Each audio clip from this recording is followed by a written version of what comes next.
Concernant l'utilisation de la toxine botulique en fonctionnel,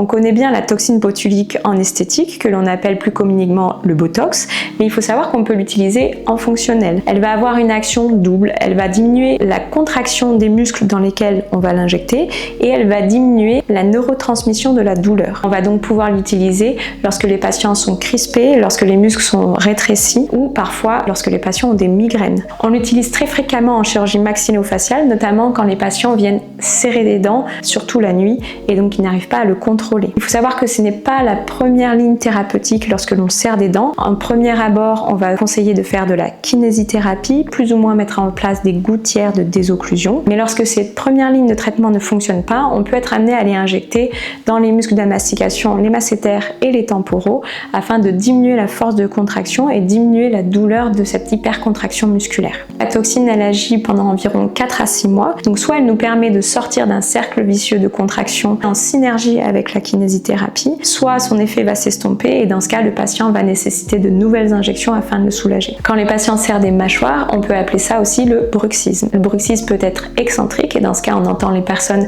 grincer des dents ou concentrique et dans ce cas, on n'entend pas la personne grincer des dents mais il va se réveiller avec des douleurs de crispation au niveau des mâchoires. Et c'est dans ces cas-là que l'on peut aller proposer dans un deuxième temps l'injection de toxine botulique. On peut parfois proposer la toxine botulique chez les patients migraineux. Les indications sont restreintes. N'hésitez pas à demander à votre médecin généraliste ou à votre neurologue. Ces injections de toxines peuvent être prises en charge par la sécurité sociale.